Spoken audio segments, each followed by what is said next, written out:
A ver, pensemos en esto.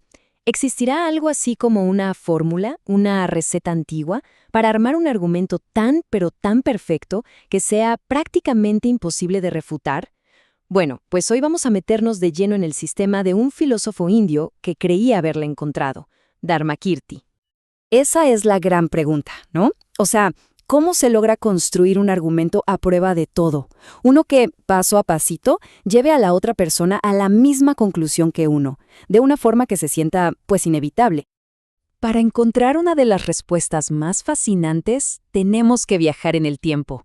Vámonos a la India del siglo VII, un lugar donde los debates filosóficos eran, créanme, todo un espectáculo. Es que en esa arena intelectual no era suficiente con hablar bonito, para nada.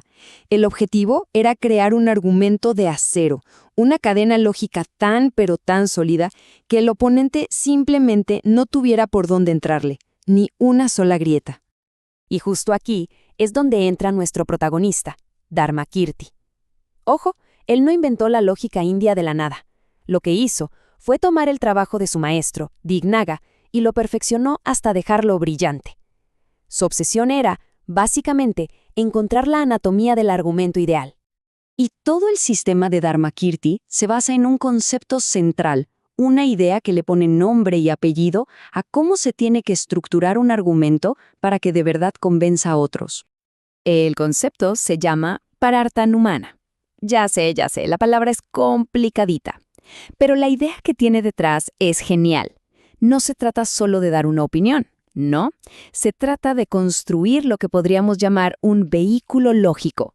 Es el plano de Dharmakirti para presentar las pruebas de tal forma que la conclusión sea, literalmente, la única parada posible en el viaje. Pensemos en esto como si fuera un puente. Primero, uno llega a una conclusión en su propia mente. Eso es como estar en una orilla del río. Pero el Pararthanumana es el arte de construir ese puente, pieza por pieza, para que otras personas puedan cruzarlo de forma segura y llegar exactamente al mismo punto. Muy bien, entonces, ¿de qué está hecho este puente lógico? Dharmakirti nos dice que todo se sostiene sobre dos componentes esenciales, dos pilares maestros. Según Dharmakirti, todo argumento sólido necesita dos pilares. Primero está la razón o hetu, que es la evidencia principal. Y segundo, el ejemplo, o drishtanta, que es ese caso que todos podemos ver y que demuestra que la razón y la conclusión sí están conectadas. Razón y ejemplo.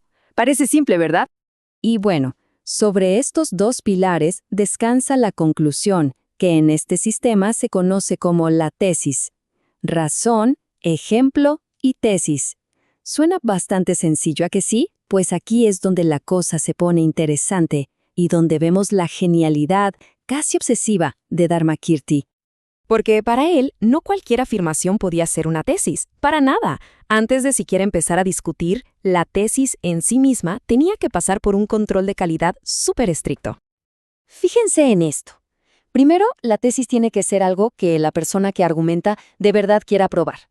No se vale solo repetir lo que dice un libro sagrado o un maestro. La defensa tiene que ser propia. Y por supuesto, no puede ser una contradicción en sí misma, como el famoso ejemplo de «mi madre es estéril». Tiene que tener lógica desde el inicio. Y hay más. La tesis tiene que pasar lo que podríamos llamar el test de la realidad. O sea, no se puede argumentar en contra de lo que se percibe directamente, como decir que el fuego es frío.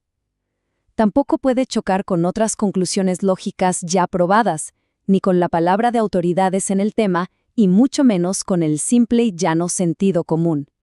Dharmakirti le dedicó años de su vida a esto, a pulir la definición de la tesis perfecta, a encontrarle cada posible falla, todo para asegurarse de que el punto de partida de cualquier debate fuera simplemente impecable. Y después de todo ese esfuerzo, después de todo ese trabajo monumental, llegó a una conclusión que lo cambió absolutamente todo.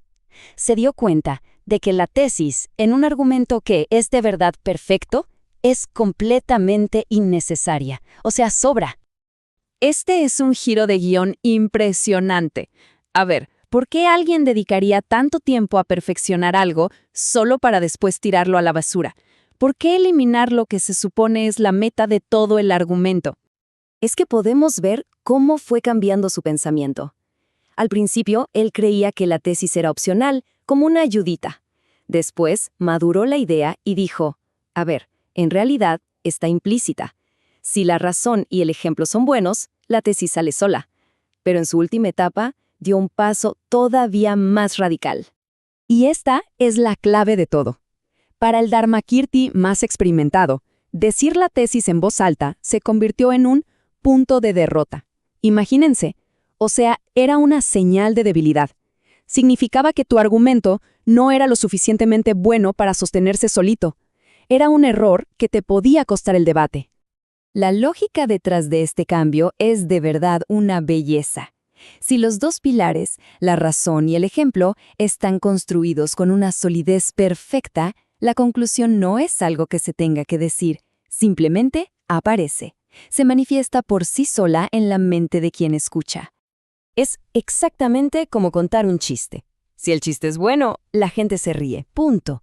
No hace falta decir al final, y ahora, por favor, ríanse. Explicarlo le quita toda la gracia. Para Dharmakirti, con un argumento perfecto, pasa lo mismo.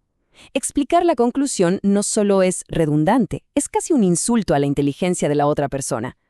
Muy bien, todo esto es fascinante como viaje filosófico, pero ¿qué nos podemos llevar de esta lógica del siglo VII para la vida real, para nuestro día a día? Pensemos un momento en cómo solemos argumentar.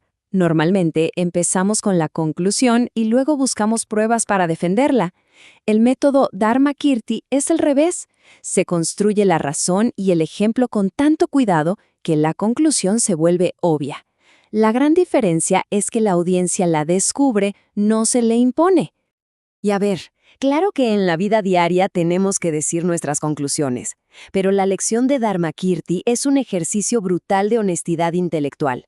Nos reta a ver nuestros propios argumentos y preguntarnos, ¿mis pruebas de verdad son tan sólidas como yo creo? Y esa es la pregunta del millón que nos deja Dharmakirti. Es un estándar altísimo, casi imposible de alcanzar, sí, pero nos empuja a ser más rigurosos, a construir argumentos más honestos y, sobre todo, a respetar a quien nos escucha, confiando en que la pura fuerza de la evidencia hablará por sí misma.